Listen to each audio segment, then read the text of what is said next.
We were the biggest dance crew of India's got talent. मैंने फिर mummy को call किया, मम्मी आप आ सकते हैं वापस। मैंने 1000 रुपया फीस रखी सबकी।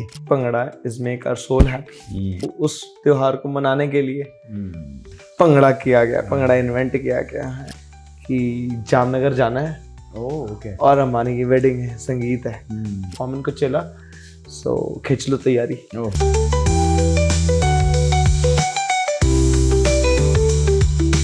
Hello to everyone who's watching us on मामा राजी, दिस इज अमर।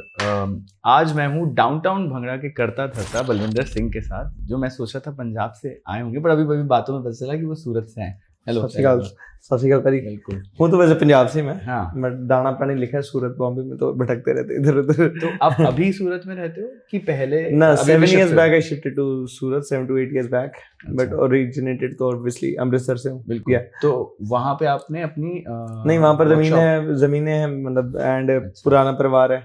स्कूलिंग मेरी हुई है कैलकटा से। अच्छा। एंड भटकते भटकते यहाँ पर पहुँच गए हैं। एकदम सही कर रहे हो आप। मेरे को आपसे पूछना है कि जैसे भंगड़ा हम लोग के लिए सिर्फ एक डांस फॉर्म है, पंजाब रिप्रेजेंट भंगड़ा है, और आप जैसे आप तो बचपन से कर रहे हो, आप वर्कशॉप लेते हो, उसका ओरिजिन अगर आप हमारे ऑडियंस को बता पाए। ओरिजिन इसका बहुत पहले हुआ था इन वेस्ट पंजाब, जो कि अभी पाकिस्तान है। एंड इसका बस whole and sole motto was to make our souls happy. हमारा जब वैसाखी होता है, मतलब जब हमारा पुराने ज़माने में फाइनेंशियल ईयर काउंट करते थे, जब वैसाखी हो जाती थी तो क्रॉप्स, फसलों के भाव मिलते थे। फसलों के भाव एक साल में एक बार पैसे आते थे, एंड वो उस त्योहार को मनाने के लिए भंगड़ा किया गया, भंगड़ा इन्वेंट किया गया। एंड इसका नाम भी बड़ा यूनिक है। वैसे तो पंजाबी है, लेकिन एक्चुअल में पंजाबी नाम नहीं है ये नाम आया भंगड़ा फ्रॉम भांग। ये बहुत कम लोग जानते हैं, तो बहुत कम लोग जानते हैं। तो भांग पी के नचना इस भंगड़ा।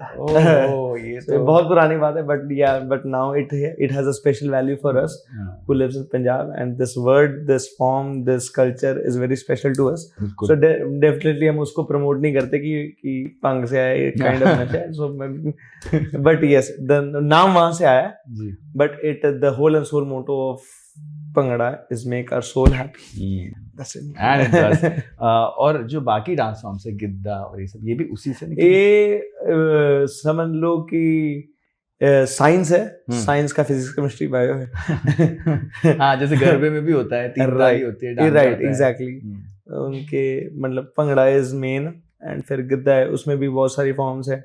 समी होगी, सियालकोट हो गया, अलग अलग थोड़े स्टाइल्स को बस अलग अलग नाम दिया गया है। बिल्कुल, ओके। तो ओरिजिनेटेड जहाँ से क्या ओरिजिनेटेड होता था, लुधियाना से क्या सियालकोट से, वैसे स्टाइल्स के नाम पड़ते गए। आप पंजाब में एग्जैक्टली कहाँ से? अमृतसर। मुंडा पिंड नाम है, पिंड था ते बस उतना ऐसा ही है, बस जाना आना हो जाता थोड़ा। तो बचपन में आपका सबसे पहला इंटरेक्शन भंगड़ा से कैसे हुआ? टीवी देख के किसी ने सिखाया कि किसी को देखा? ये भी बहुत कम जनों को पता है। मेरी शुरुआत भंगड़े से नहीं, गिद्दा से हुई है। अच्छा। हमारा बॉय स्कूल था, मैं जहाँ पर पढ़ा हूँ वो बॉय स्कूल था, तो हर साल एनुअल कॉम्पिटिशन्स होते थे इंटर स्कूल। तो हमारे जो सीनियर्स थे 10-11 के, जब मैं क्लास 7 में था, वो लोग हर साल भंगड़ा करते थे, तो उनको कुछ वाइब्रेंसी चाहिए थी, और वाइब्रेंसी लाने के लिए हमारे स्कूल में लड़कियां थी नहीं गिद्दा कराने के लिए।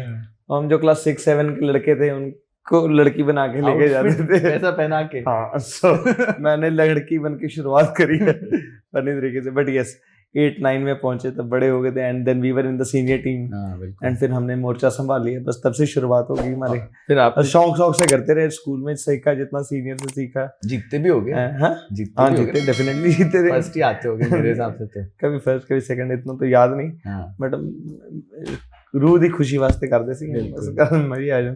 मेन पर्पस तो था कि पीरियड्स बंक करने मिल जाते थे। जैसे जो लोग स्कूल में कोयर ग्रुप में भी गाना गाते हैं, तो वो लेट भी आए तो चलता है। Yes, so 3-4 periods out of 8 periods तो बंक करने मिल जाते थे भंगड़े के बहाने। वहां से शुरुआत कर ली थी हमने।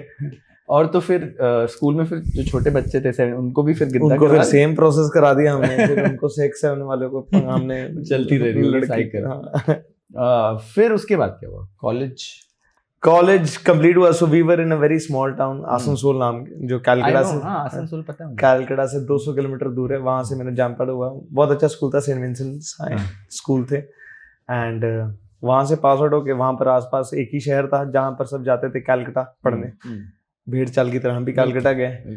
बट कैलकाटा पहुंचे तो मेरे को उतना मजा नहीं आया जो मैंने सोच के गया था कि engineering, BCom commerce student, BCom करने वाले थे, साथ में जॉब करने वाले थे। बस इतना सोचा था, मिडिल क्लास से आ रहे थे कि मम्मी पापा के से और पैसे नहीं लेने, बीकॉम कर लेंगे, साथ में कुछ कर लेंगे, कॉल सेंटर कर लेंगे, ये कर लेंगे। एंड वही करा भी हमने, जाके जॉब्स करी मैंने, मेरे भाई ने, एंड चलता रहा। But the atmosphere I was not liking it, जो मैं सोच के आया था। वहाँ का माहौल, वहाँ का ये youth was too much into drugs तो नहीं बोल सकते, बट ये स्मोक एंड ऑल। सो मेरे को शुरू से इतना तो था कि इन सब में नहीं जाना। तो एंड मीनवाइल मेरे पापा मम्मी भी आसनसोल में स्ट्रगल ही कर रहे थे। एंड जैसे मेरी 12th कंप्लीट हुई, 11th ही कंप्लीट होगी, तभी वो सूरत आए थे। एंड उनका ट्रांसपोर्ट का बिजनेस था तब आसनसोल में। एक शादी में आए थे, एंड शादी में आए एंड दे एक्सप्लोर्ड सूरत की ये तो कुछ खास ही जगह है। अच्छा, for the businesses. Hazira belt है, इतनी इंडस्ट्रीज हैं। So he decided, my father made up a mind कि let's start a new journey from here। तो अब शिफ्ट, कि वहाँ पर ग्रोथ नहीं हो रही। So मेरे दोनों लड़के 12th पास कर गए, so why not shift to Surat and start a new life। So my mom and dad shifted to Surat। And you एक शादी के बहाने, ना I took admission in Calcutta। आपका कॉलेज स्टार्ट। हाँ, तो वो meanwhile सूरत शिफ्ट हो गए थे। So मैंने कॉलेज स्टार्ट करा, तो मैंने जैसे कि बोला मजा नहीं आ रहा था उतना, तो वेकेशन में एक बार घूमने गया सूरत, बस घूमने गया। उसके बाद कलकत्ता वापस गया ही नहीं। तो कलकत्ता, उसके बाद सूरत भाग गया इतना। और भाई उधर ही रह गए? भाई वहीं रह गए सूरत, कैलकाटा में ही। तो मैं सूरत आ गया, फिर सूरत में वापस से फर्स्ट ईयर में एडमिशन ली, वापस से इधर उधर जॉब करी। एंड फिर बस इंटेंशन वही था कि घर से पैसे नहीं लेने। बिल्कुल। जॉब करी, खुद के खर्चे निकाले, थोड़ी बहुत सेविंग हुई नहीं हुई, घर पे हेल्प कर दिया, बस ऐसे ही चलता रहा। और सूरत का एक्सपीरियंस कैलकाटा से मच बेटर था? 100%। हाँ, उतना जो वहाँ बीपीओज थे, ये थे, वो थे, डेफिनेटली वहाँ ज़्यादा थे। बट यहाँ के लोग अच्छे लगे, यहाँ का एनवायरनमेंट अच्छा लगा, कि सड़कें अच्छी लगी, यहाँ का हवा पानी अच्छा लगा, यहाँ के लोग अच्छे लगे, द कंपनी अच्छी लगी। बस इसलिए दैट्स व्हाई मन नहीं किया। यहाँ पर लगा कि आने वाले 10 साल में कुछ बड़ा कर सकते थे, एंड आने वाले 10 साल में मैं यहाँ बैठा हूँ। बड़ा तो किया है ऑब्वियसली। पर आपने, जैसे आप बताए थे कि आपने ये वाले जॉब्स किए, जो ऑब्वियसली जो आप अभी कर रहे हो उससे पोल्स अपार्ट हैं। हाँ, तो आप वो सब जॉब्स कर मैंने रहे थे? भंगड़ा स्टार्ट करने वाले 17 जॉब्स करी हैं। अच्छा, फ्रॉम लेबर से, मतलब जब कुछ नहीं मिला था, हालत खराब थी, तो पैसे चाहिए थे, कहीं से भी 10,000 तो चाहिए महीने की। तो मैंने शेल करके, वहां पर है कंपनी, शेल पोर्ट है वहां पर, तो वहां पर नेल्स भी ठोके हुए हैं, एंकर्स ठोके हुए हैं, फिर बीपीओस करे हुए हैं, वहां पर छोटी छोटी कंपनीज करी हुई हैं। फिर एक लास्ट मेरा डेजिग्नेटेड जॉब, मतलब मैंने 5-10 बीपीओस करे, फिर वहां पर थोड़ा नाम बन गया। फिर सामने से एक एमएनसी कंपनी ने ऑफर दे दिया, इजी टेक्नोसिस करके कंपनी। अभी तक कितने साल हो गए कॉलेज के बाद ये एमएनसी तक आते आते? आई गेस 8 साल हो गए, या 8 साल हो गए कॉलेज पास आउट किए हुए हैं, एंड या 7 से 8 साल हो गए। सो यस, बस ये फिर लास्ट जॉब बस इजी टेक्नोसिस करके होटल मैनेजमेंट सॉफ्टवेयर था, उनके लिए मैं बिजनेस मैनेजर था, एंड बस लास्ट जॉब वो थी। उसके बाद डाउन भंगड़ा। तो ये जो लास्ट 2-3 जॉब्स थे, उस टाइम दिमाग में आ गया होगा ना कि ये तो चलो अभी कर रहे हैं और अच्छा जॉब भी मिल गया एमएनसी में, बाकी सब प्रॉब्लम सॉल्व है, लेकिन फिर वो स्विच कब आया कि नहीं स्विच डाउनटाउन भंगड़ा चालू? या switch was a very dramatic story. मेरे पापा ही मेन घर संभाल रहे थे जब तक सूरत में रहे, मैं तो बस टाइम पास के लिए जॉब कर रहा था कि थोड़ा बहुत बस कॉलेज के टाइम के खर्चे निकल जाए। So when I was in my 3rd year and 3 महीने बाकी थे, जनवरी 2017, ओके ठीक है, 15 फरवरी 2017 रटा हुआ है। हाँ, 15 फरवरी 2017 ऑब्वियसली। उस समय मेरे पापा को ब्रेन स्ट्रोक आ गया था। सो ब्रेन स्ट्रोक आ गया and he was in coma for 3 months। Okay. And उस समय मेरा भी बैकिंग इतनी स्ट्रांग नहीं थी। सो जैसे तैसे पैसे लेके पापा को बचाना है, डॉक्टरों ने जवाब दे दिया था। सो ही वाज इन कोमा, उनके दिमाग की नसें फट गई थी। So he was in coma for 3 months। बहुत महंगे हॉस्पिटल में डाला, डॉक्टर्स जुगाड़ किए यहाँ वहाँ से, बट बचाना। उस समय पता नहीं था कि 16,000 की नौकरी है, बट कैसे भी बचाना है। और क्या, वो और तो दिमाग में बस वही था, मामा से पैसे पकड़े, वहां से पकड़े, यहाँ से पकड़े, यहाँ से पकड़े, जहाँ मर्जी से पकड़े, एंड जितने मर्जी लाख रुपीज लगे, but happily we saved a father. And बस वो एक जॉब था। एंड फिर 3 महीने 4 महीने बाद जब पापा घर आए, देन मेन दिक्कतें स्टार्ट हुई, घर कैसे चले। क्योंकि अभी तक तो जो मोटा पैसा यहाँ वहां से लिया था वहां से चल जाता था कि हॉस्पिटल के खर्चे, घर तो पता ही नहीं था क्या हो रहा था, एवरीडे हॉस्पिटल ही रहते थे। बिल्कुल। तो जब घर आ गए थे तब मेन पता चला कि पापा की फिजियोथेरेपी है, पापा की मेडिसिन है, घर का रेंट भी मेरे ऊपर है, घर के सब्जियां भी मेरे ऊपर, राशन पानी भी मेरे ऊपर है।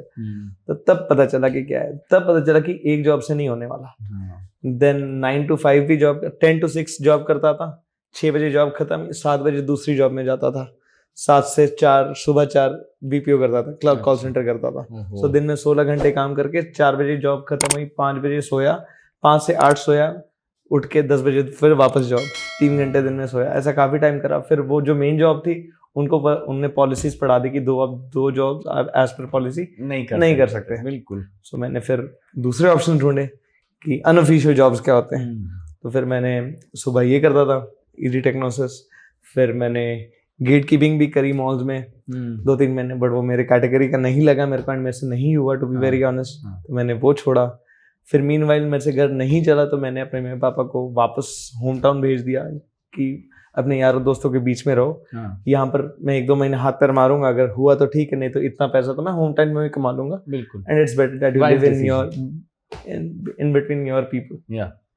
तो उनको भेज दिया मैंने वापस, और उनको भेज के 1 महीने बाद मैंने अपनी कंपनी से भी रिजाइन दे दिया कि मेरे से यहाँ नहीं हो पा रहा है, not being able to survive here, so here's my resignation, thank you so much to that MNC। yeah।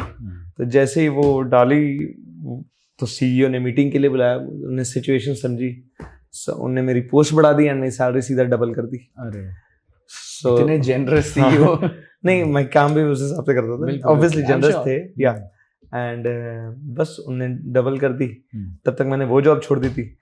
तब मेरे को एहसास हुआ कि मैं इसके साथ, मैंने एक वर्कशॉप करा हुआ था इन बिटवीन, ऐसे 2-4-5 हज़ार के लिए, नहीं तब अपनी लाइफ 2017 में कि, तो तब मेरे दिमाग में आया कि मेरे कुछ दोस्त कॉलेज टाइम के फोर्स कर रहे थे कि शादी आ रही है कि भंगड़ा सिखा दे। मैंने तब बोल दिया था कि जिंदगी के ऐसे ही लगे पड़े हैं, जॉब कहाँ करूँ या तेरे को भंगड़ा सिखाऊं, ये कोई काम करने वाला बता, ये सब काम है कोई। तो उसको ये बोला था मैंने, संगीत के लिए। हाँ, तो फिर मैंने फिर उसको कॉल किया, हाँ भी तेरे को भंगड़ा सीखना था ना, अभी मैं 7 बजे के बाद फ्री हूँ, घर वाले भी है नहीं। तो फिर वो बोलता है ठीक है। तो फिर मैंने सोचा कि चल भंगड़ा खोलते हैं, ये अपने 3 दोस्त ले आएगा, 2 दोस्त मेरे आ जाएंगे, 2 दोस्त जहाँ पर स्टूडियो लिया था 1 घंटे के लिए। मेरे को ये भी नहीं पता था कि स्टूडियोज भी 1 घंटे के लिए मिलता है, 2 घंटे जितनी मेरे को क्लासेस देनी है उतने घंटे के लिए मिलता है। मेरे को लगता है इतना तामझाम कौन करे भंगड़ा सिखाने के लिए क्लास ले। तो फिर मेरे को उसने आइडिया दिया दोस्त ने कि 1 घंटे के लिए भी मिलता है। तो फिर ऐसे 7-8 लोग हो गए और मैंने भंगड़ा क्लास स्टार्ट कर दी। तो जितनी मेरी सैलरी थी 30,000 प्लस 7-8 हज़ार यहाँ से आ जा रहे हैं। तो जिनको दोस्तों को सिखाया शादी, उनने पैसे दिए? हाँ, सीखो कुछ। मेरे दोस्त तो 1 रुपए नहीं देते। संगीत वाला तो पार हो गया था। उसके बाद मैंने उनको कॉल करा, हाँ भी तेरे को सीखना था अभी तो तो फिर मैंने 1,000 रुपया फीस रखी सबकी। एंड थे 9-10 जने, उसमें 7-8 भी पैसे आ जा रहे थे, तो बहुत थे मेरे लिए। तो 30,000 रुपए नौकरी के आ जाते थे, 10,000 यहाँ से आ जाते, 40,000 हो जाते। मैंने फिर मम्मी को कॉल किया, मम्मी आप आ सकते हैं वापस। एक 3 BHK एकदम आउटस्कर्ट्स में ले लिया, सस्ता सा। थोड़ा बहुत चौकी वॉकी, बेड वेड, फ्रिज सेकंड हैंड खरीद, थोड़ा बहुत सेटल कर दिया कि पापा आए तो थोड़ा एक्सरसाइज करने की जगह रहे। So after 4 months I called them back and बस मेहनत करता रहा। वहां से 1 से 2 बैच हो गए, तो 7 के 15 स्टूडेंट हो गए थे।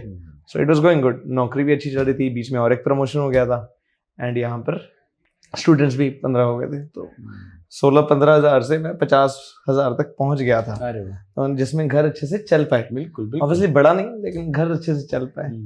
बस ये चलता रहा एंड देन फिर इधर रिजाइन किया? नहीं, रिजाइन अभी नहीं किया। रिजाइन के पीछे भी और एक ड्रामेटिक कहानी है। बिल्कुल, बताइए। मेरी एक बहुत लंबे समय से गर्लफ्रेंड थी, तो जिसने मुश्किल हालातों में साथ भी काफी दिया था।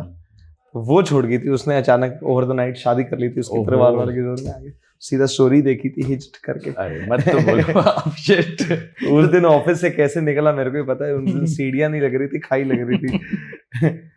तो 2018 की बात है वो। तो यस, उसने शादी कर ली थी। उसके बाद हम गए दमन दोस्तों के साथ। ट्रिप पे नहीं, लोड होने गम मिटाने और गम ऐसा मिटा कि वहां पर दमन में बैठे बैठे अपना रेजिग्नेशन लेटर डाल दिया कि इससे तो बड़ा नहीं होने वाला। मतलब ये स्टोरी भी टूटे दिल से निकली। हाँ, downtown is a product of heart break.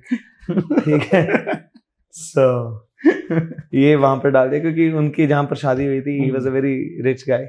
सो मैंने समझ लिया कि सैलरी 25 से 30 होगी, 30 से 35 हो जाएगी, 35 से 40 हो जाएगी, 50 हो जाएगी, 60 हो जाएगी, आने वाले 5 साल में 60 से 70 हो जाएगी। BMW तो नहीं आएगी। तो फिर उस दिन सोचा कि नहीं भाई, अभी तो थैंक यू कहते होंगे। बहुत बहुत शुक्रिया। बहुत बहुत शुक्रिया अगर देखती बस। Very good. तो फिर आपने ये सब हो गया, दिल टूट गया, आपने डाउनटाउन भंगड़ा, तो फिर मैंने उस दिन रिजाइन, और वो बहुत बड़ा स्टेप था एक्चुअली मेरे लिए, क्योंकि मेन स्ट्रीम जॉब छोड़ के और सिर्फ 15 स्टूडेंट के भरोसे मैंने जॉब छोड़ दी, जिससे मेरा घर चल रहा है। बट भगवान की कृपा ने, भगवान ने एकदम नीचे गिराया जमीन पे उस वक्त, जो 2017 में इतना कर्जा करवा के। एंड उसके बाद ऐसा पलटा है कि जैसे मैंने जॉब छोड़ी उसके 2 हफ्ते के अंदर गुरु रंधावा का कॉन्सर्ट था सूरत में। अच्छा। एंड उसने मेरी कोई वीडियो देखी थी यूट्यूब या इंस्टाग्राम। कौन से साल की बात है? 2018 में। तो वो आए सूरत एंड उन परफॉर्म कर रहे हैं, और मैंने एक जगह एक्टिविटी करी थी, उनकी प्रमोशनल एक्टिविटी करी थी। उनकी टीम ने आपको कांटेक्ट? हाँ, उनकी टीम ने नहीं, जो लोकल प्रमोटर्स थे उन्हें कांटेक्ट किया था कि आप हमारे शो प्रमोट कर दो, मॉल वॉल में फ्लैश मॉब कर दो। हम आपके जितने स्टूडेंट है 15-20 उनको सबको फ्री पास दे देंगे। क्या बात, बुरी बात, मैं कौन सा फेमस आदमी हूँ। ठीक है, इतना दे रहे, ठीक है, ये बार्टर। हाँ, तो वो हुआ, तो मेरे को 15-20 पास मिल गए। मैं अपने जितने स्टूडेंट थे सब वही लेके चलो भाई। तो गए, तो उसने मेरी वो वीडियो देखी हुई थी, वो परफॉर्म कर रहा है मस्त एकदम। उसने मेरे को क्राउड से मेरे को पहचान लिया। I have seen a video, बहुत सोना पंगड़ा पौन देता है, प्लीज कम ऑन स्टेज। तो ये हुआ, मैं और मेरे 2 स्टूडेंट, सबसे पहले स्टूडेंट भाग के गए पीछे से, गए हम लोग पीछे, स्टेज में चढ़े। अच्छा, स्टेज फियर नहीं हुआ था? ना, स्टेज तो कभी फियर नहीं हुआ, सीधे क्लास 7 में ही लड़की बन गया तो फिर क्या क्या स्टेज फियर। तो फिर स्टेज पे चढ़े, गुरु रंधावा ने फिर हमारे साथ पूरा एक गाना मस्त परफॉर्म किया हमने, ऑन द स्पॉट उसको सिखाया, उसको कराया, गाना चलते चलते। एंड पूरे शो का उसने एक क्लिप नहीं डाली, सिर्फ मेरी और उसकी भंगड़ा की क्लिप उसने इंस्टाग्राम और यूट्यूब पे डाली, अभी भी पड़ी हुई है। व्हाइट कॉलर्स पे हमने बनाई थी। एंड वो सिर्फ वही वाली क्लिप उसने डाउनटाउन सूरत कॉन्सर्ट हाईलाइट करके डाली। एक वो दिन था, 15 स्टूडेंट थे, आके मैंने थोड़ा बहुत नाम, जैसे स्टेज के उतरा, अरे भाई, अरे वाह भाई, क्या करते हो। मैंने बोला भंगड़ा सिखाता हूँ, मैंने नंबर दो। तो उसी वक्त मैंने इंस्टाग्राम पे डाल दिया, न्यू बैच ओपनिंग सून। और मैं स्टूडियो छोटा था, 30 जनों का स्टूडियो था, तो न्यू बैच ओपनिंग, उस समय कोई सिस्टम नहीं था रजिस्ट्रेशन, आएंगे देखना 10-15 जन तो आ ही जाएंगे। तो आगे 45 जन पहले दिन ही, वो 30 वाले स्टूडियो में। हाँ, अब 15 जन बचे हैं, मैं बोला खाली नहीं जाने देता हूँ, और एक स्टोरी डालता हूँ, और 15 आ जाएंगे, 30 जन मिलकर और एक बैच हो जाएगा। बिल्कुल। और एक स्टोरी डाली, और 45 जन आ गए, फिर और 3 बैचेस की जगह हो गई, फिर और एक स्टोरी डाली, फटाफट 1 महीने के अंदर जब स्टेज पे चढ़ा था 15 स्टूडेंट थे, 1 महीने के अंदर 150 स्टूडेंट्स हो गए। अरे वाह, बधाई। That was a game changing moment for me. कहाँ मैं 10-15 हजार के लिए स्ट्रगल कर रहा था, फीस उतनी थी, कहाँ मैं अचानक से इट जंप टू 1.5 लाख रुपए। So that was a game changing point. बस उसके बाद नेवर लुकिंग बैक। आज 500-600 स्टूडेंट है मेरे, अक्रॉस द कंट्रीज वर्कशॉप्स लेता हूँ। यस, बस ऐसा ही। तो ये ऐसे शुरुआत हुई थी डाउनटाउन की। बहुत बहुत अच्छी स्टोरी है, बहुत इंस्पायरिंग है। तो नाम डाउनटाउन भंगड़ा, ये बस ऐसे ही मजाक में नहीं, बस ऐसा था मेरे मन में कि कूल नाम रखूं कुछ, कि कैची हो मार्केट के हिसाब से, लोगों को फंकी लगे सुन के। एंड शहर में ऐसी जगह बनाऊं जहां पर सारे यंग लोग हैंग आउट करने आए। डाउनटाउन का कॉन्सेप्ट भी ना, जैसे हाँ, डाउनटाउन का कॉन्सेप्ट हर एक सिटी में, बड़े सिटीज में, न्यूयॉर्क, मेलबर्न होता है कि जहाँ पर सारा मेन ऑफिसेज हैं, सारा मेन क्लब्स है, वो बिल्कुल हो गया, जहाँ बड़ी बड़ी बिल्डिंग्स है। मैंने एक मूवी देखी है, झूमर आवाज, उसमें भी वो जो भंगड़ा कंपटीशन लोग करते हैं, तो उसमें वो पोस्टर में कुछ लिखते भी हैं, ऐसा कुछ समथिंग डाउनटाउन प्रेजेंट्स, ऐसा कुछ है। तो शायद वो होता होगा। आप ये भी क्लेम करते हो कि ये इंडिया की बिगेस्ट भांगड़ा एकेडमी है, एशिया की। अरे वाह, एशिया की बिगेस्ट भांगड़ा एकेडमी। तो बताइए इस क्लेम के पीछे, लाइक आप रिसर्च भी किया, जहाँ मर्जी से आप वेरीफाई करवा लो। it's the biggest नहीं हम तो मान चुके हैं, आप ऑडियंस को बताइए। it's the biggest Asia Bhangra Academy हाँ in terms of students, in terms of branches, strength in terms of बस यही है, इसी को टर्म बना के, बाकी अगर शोज एंड ऑल कंसिडर करें तो शायद वर्ल्ड की भी बिगेस्ट काउंट कर सकते हैं। Yes. अरे वाह, we are very proud. Because we were the biggest dance crew of India's Got Talent. हाँ जिसमें 61 लोग, कितने लोग? 61 लोग। लोग। Stage Yeah. छोटा पड़ गया वो उनका। या नीचे करवाया था, स्टेज हाँ। छोटा पड़ गया, अरीना भरवा दिया था, वो उधर जगह है उधर भी करवा दो, उधर जगह उधर भी करवा दो, अरे वाह। ऐसा भरा था मैंने। तो जब इंडियाज गॉट टैलेंट में गए, या फिर वहां से क्या चीजें चेंज हुई? क्योंकि काफी अब तो चीजें change इंडिया हुई। भी देख रहा होगा। हाँ, तो उधर से काफी मेरे को जो मार्केट, मैंने कभी सोचा नहीं था कि ये मार्केट कैप्चर करूंगा। मैंने तो बस सोचा था सूरत के पंजाबी बच्चे आ जाए सीखने, यही मेरी मार्केट थी और तो कुछ नहीं। बाकी ऊपर वाले की दया से सामने से कॉल आ गया था इंस्टाग्राम इंडियाज गॉट टैलेंट का सीजन 9 का, and it was a game changing moment. लोगों की नजरों में आ गए थे, काफी आइडिया मिल गया था वहां पर, जो बाकी भी आए थे उनको देख देख के। एंड मीनवाइल मेरे को बस सूरत उतना बड़ा शहर नहीं था कि उनको हर जगह लेके जाऊं, but still it was a big thing कि सूरत से 60 लोग मैं भंगड़ा करने के लिए लेके हाँ, गया और हूँ। क्या। फ्रॉम गुजरात की एक सबसे बड़ी भंगड़ा टीम आ रही है, सो काफी लोग की नजर में आ गया था मैं। काफी लोगों की पता नहीं, बट जिनकी नजर में आना था उनकी तो आ गया था। बिल्कुल। दिलजीत पाजी की टीम में की नजर में आ गया था, दिलजीत पाजी की नजरों में आ गया था। सो उसके बाद काफी कुछ हुआ। उसके बाद मैं बहुत अच्छी यूट्यूब वीडियोस बनाने लगा सारे स्टूडेंट्स को लेके। एकदम 100 प्रोफेशनल। जनों की ड्रोन शूट्स, ये शूट्स, 100 जनों की, 150 जनों की मेगा शूट्स करने लगा। तो उससे मेरे पंजाबी इंडस्ट्री में काफी नाम हो गया। एंड बस उसके बाद इंडियाज गॉट टैलेंट प्रोफाइल में था, तो यही देख देख के पाजी का कॉन्सर्ट आ रहा था, एंड पाजी की टीम ने, सोनाली मैम ने हमारी उन्हें कांटेक्ट किया, would you like to collaborate for the upcoming concert in Delhi and Jalandhar in 2022। Okay, in 20 तब लॉक चीजें खुल रही थी। चीजें खुल रही थी थोड़ी बहुत। या सो दिल्ली में परमिशन नहीं मिली थी शो के लिए, तो गुड़गांव में शो हुआ था, तो वो हमारा पहला शो था। तो तब तक आपकी टीम बहुत बड़ी हो गई होगी। बड़ी हुई थी उस समय। वी वर बहुत हैविंग लोगों को- अप्रॉक्सिमेटली 300 स्टूडेंट्स, 350 स्टूडेंट्स। और आपकी टीम जो ऑपरेट करती होगी ऐसे? ऑपरेट बस एक कोच एंड एक मैनेजर थे, वही थे। एंड और किसको आया डीएम? मेरे को ही आया, मेरे को आपको ही आया। आया, हाँ, हाँ। हमारे डाउनटाउन के पेज पे ही आया। तो पहले क्या आपको ये तो नहीं लगा कि ये बहुत ऐसा लगता है ना कि यार ये तो फेक होगा? स्कैम नहीं, सोनाली मैम को बहुत टाइम से फॉलो कर रहा था मैं अच्छा। आपको। तो वेरीफाइड ऑब्वियसली हाँ। एंड जैसे हुआ, फिर हमारी गूगल मीट की लिंक आई, फिर वो हमने जॉब ज्वाइन किया। उस वक्त मैं लकीली अपने पहली बार मैं फॉरेन गया था, दुबई में। तो जिंदगी में पहली बार फॉरेन गया था, और तभी उनका मैसेज आया। तब से समझ में आया दुबई बहुत लकी है मेरे लिए। बिल्कुल। तो मैं तो दुबई में बेड में कूदने लगा था, वो वीडियो पड़ी है इंस्टाग्राम पे, तो कूदने लग गया। फिर मैंने बोला कंट्रोल योर नर्व्स, थोड़ा प्रोफेशनली बात करते हैं। Yes ma'am, I am there, manager is also there, let's have a chat on Google Meet. All in तो फिर गूगल मीट पे हमने बात करी। हमारी बात तो सिर्फ एक शो करने की, दिल्ली शो करने के लिए। उसके बाद जलंधर भी ऑब्वियसली मिल ही गया था, क्योंकि हसल नहीं उनको करना था नई टीम लेके, तो वो बात थी बस। उसके बाद उनको हम पसंद आए, मेरा नेचर पसंद आया, हमारे काम करने का तरीका, डेडिकेशन पसंद आया। उनके बाद हमने डिसाइड ले लिया कि आज के बाद इंडिया या बाहर जहां पर भी शो होएगा, सारे मैं ही कोरियोग्राफ करूंगा। अरे so that was another game changing moment. Thank you Sonali ma'am, हमेशा हमेशा।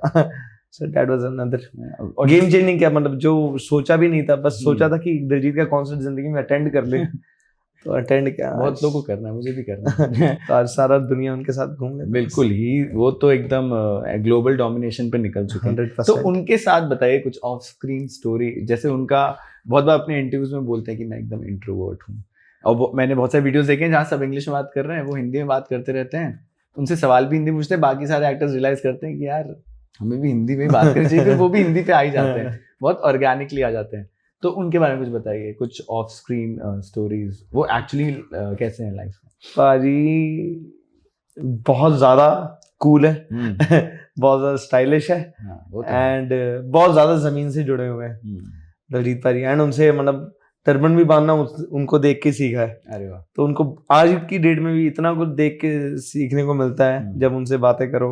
बहुत चले इंट्रोवर्ट है, बट अगर जहाँ हम 4-5 सरदार इकट्ठे हो जाए, फिर कोई इंट्रोवर्ट नहीं, इंट्रोवर्ट इज आउट, फिर खुल जाते हैं पूरे, बिल्कुल आ जाते हैं देसी में। है भी देसी हैं, काफी देसी हैं, बट होता है ना दूसरी जगह एक्लेमेटाइज होने में टाइम लगता है, तो मे भी शायद पारी वैसे हैं कि वो एटमॉस्फेयर में ज्यादा एक्लेमेटाइज जल्दी नहीं होते हैं, बट जहाँ 4-5 सरदार पंजाबी मिल जाएं तो फिर अपनी में आ जाते हैं देसी। सुबह तक बात करते अब हम बात करते हैं अंबानी वेडिंग की। वो भी एक मतलब वो तो ऐसी चीज होगी जो पूरी दुनिया ने देख ली 100%।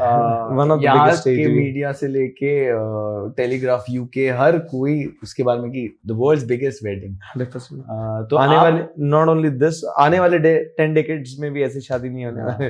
तो वो मुझे बताइए कहाँ से मैसेज आया and how did it all start, वो फर्स्ट द स्टार्टिंग पॉइंट? तो हम जब ऑस्ट्रेलिया टूर में थे, we were in Australia tour,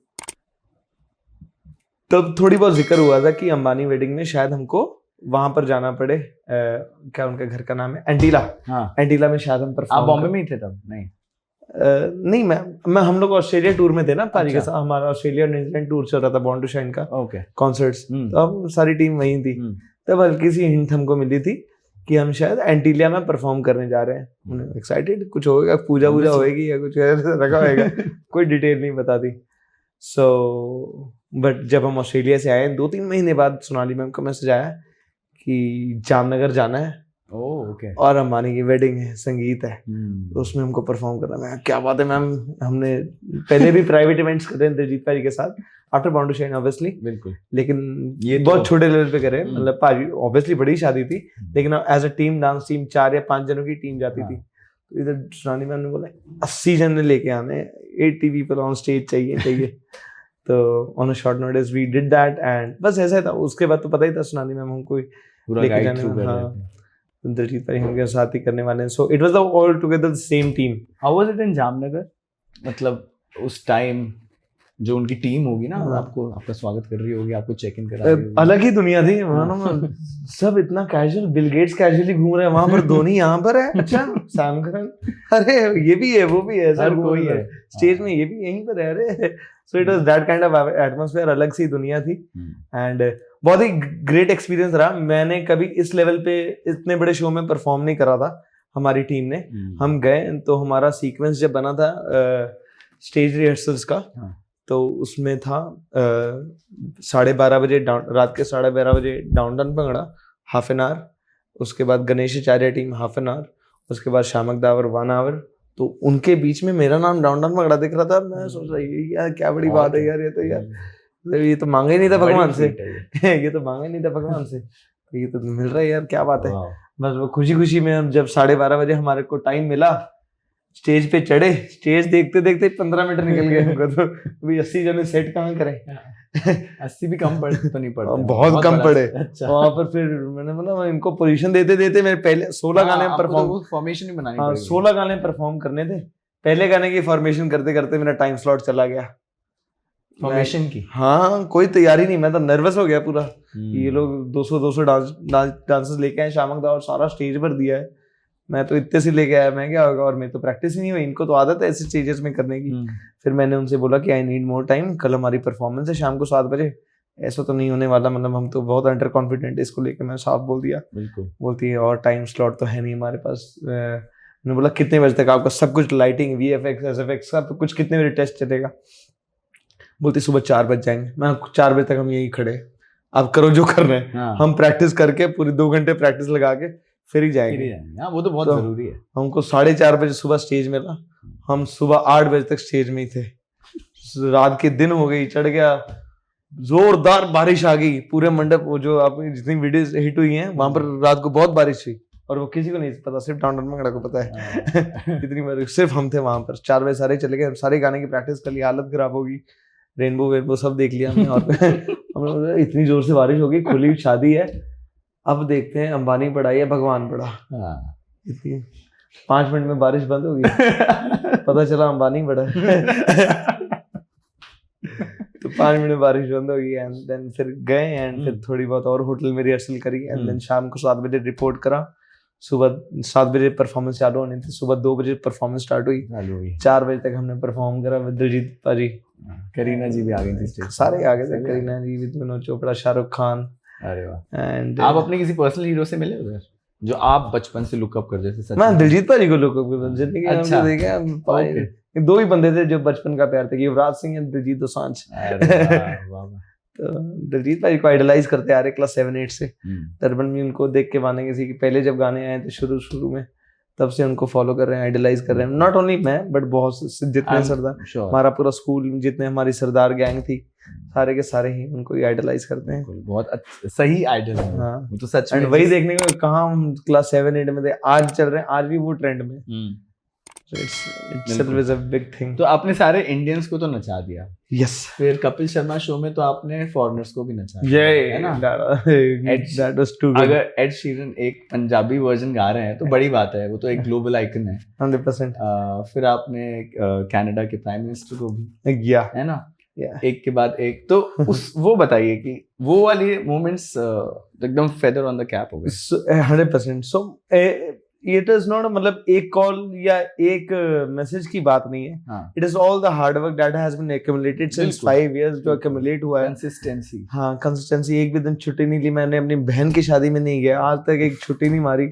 आज तक इनकी भी 8 बजे क्लास चालू होती है, आप इनसे पूछो कभी मैं 8:05 को कभी पहुंचा हूँ तो I am always there on time. मतलब जहाँ कुछ भी हो जाए, तो इतने साल की परसिस्टेंस होती है जो कि यहाँ तक लेके आती है। Obviously I got a call from Kenan productions कि we have seen your videos, you have been performing Diljit India's got talent, so हमारा ये शो है, सो आप करना चाहोगे? पहले उन्होंने बच्चों का ऑडिशन लिया कि बच्चे करेंगे, तो मैंने बच्चों का ऑडिशन भेज दिया, फिर वो भी कंफर्म हो गए थे। फिर उन्होंने एंड मोमेंट चेंज कर दिया कि नहीं बड़े लेके आते, कि गाना वैसा शेप ऑफ यू था। और मेरे को भी ऐसा लगा कि अच्छा हुआ बड़े चले गए, बच्चे उतना नहीं संभाल पाते वो स्टेज, बट आगे जाके देख लेंगे। तो yes, it was a great, वो बोलते हैं हम तब से क्यूरेट कर रहे थे, ये ऐसा होगा वैसा होगा, इंटरनेशनल आर्टिस्ट। हाँ, कि ऐसा फ्यूजन करेंगे, तब से सोच रहे थे एंड बातें कर रहे थे। बट हमको तब पता चला कि ये फ्यूजन हो गया है जब मैं कॉल पे बात कर रहा था।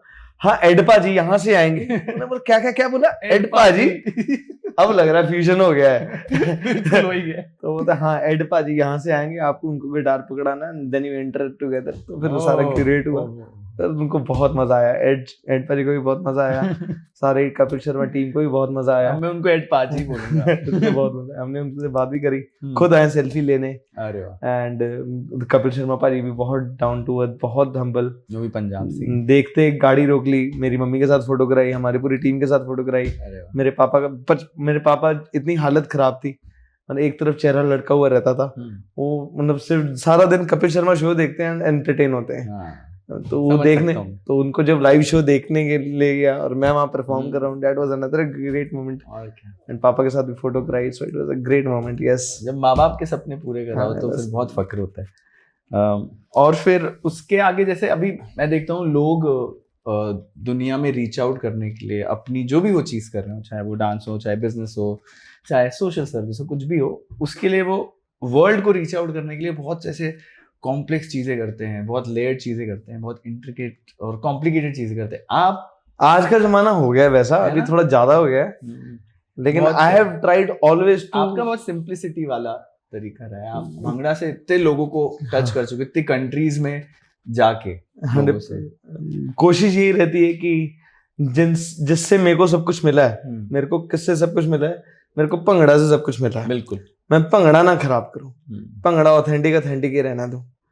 भंगड़ा को मैं गलत रिप्रेजेंट नहीं कर सकता। भंगड़ा मेरे को यहाँ तक लेके आर्टिस्ट की रिस्पॉन्सिबिलिटी। हाँ, तो मैं उसको खराब नहीं करूंगा कि भंगड़े को कभी ये कर दिया, कभी वो कर दिया, कभी रील के हिसाब से ये कर दिया, जो भी ट्रेंड में चल रहा है वैसा नहीं। तो भंगड़े के साथ हमेशा मैं ऑथेंटिक एंड जस्टिस करना चाहूंगा।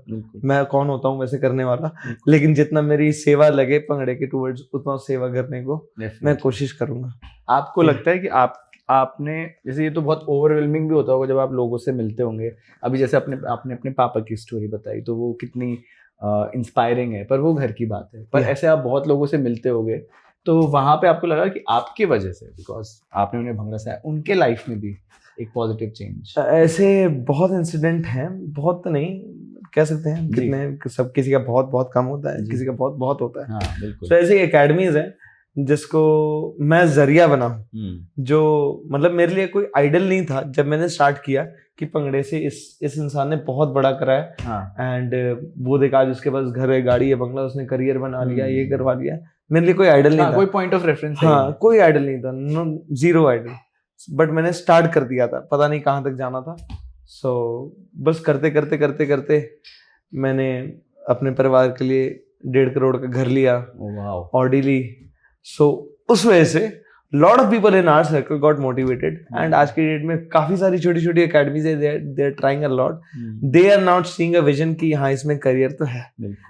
We are seeing a person who is travelling with Diljit, who is buying houses, who is investing money, who is buying Audi.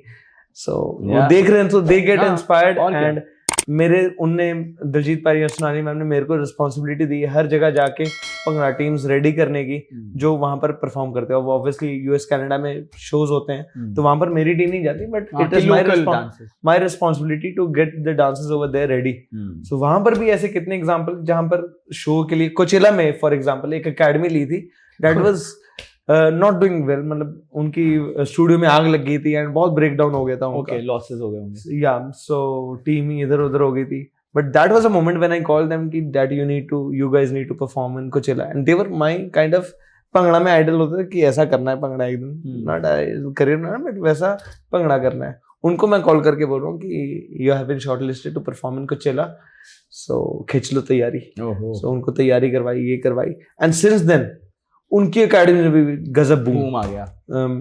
in California now doing very well, so ऐसी काफी सारी academies है, Vancouver में है और भी कई जगह हैं। सो जिनको इस जरिए से, मैं तो एक मीडियम ही हूँ, मीडियम से काफी बड़ी अपॉर्चुनिटीज मिल गई, and this life started a new circle कह सकते हैं। या और अगर आप कहीं की भी यूथ को, चाहे वो पंजाब की यूथ हो, कहीं की भी यूथ को आप इतने अच्छे वे में अगर इंस्पायर कर रहे हो तो उससे अच्छा और क्या हो सकता है। कोशिश यही रहती है। आज तक इंस्टाग्राम में ना कुछ वैसा डाला, ना कुछ नशे पत्ते का डाला, क्योंकि बिकॉज आई नो कि बच्चों ने मेरे चलते इंस्टाग्राम अकाउंट्स बनाए कि डाउनटाउन की वीडियोस डाले करेंगे, बट सर हमको टैग करेंगे, हम रिपोस्ट करेंगे, हम सर को टैग करेंगे, सर रिपोस्ट करेंगे।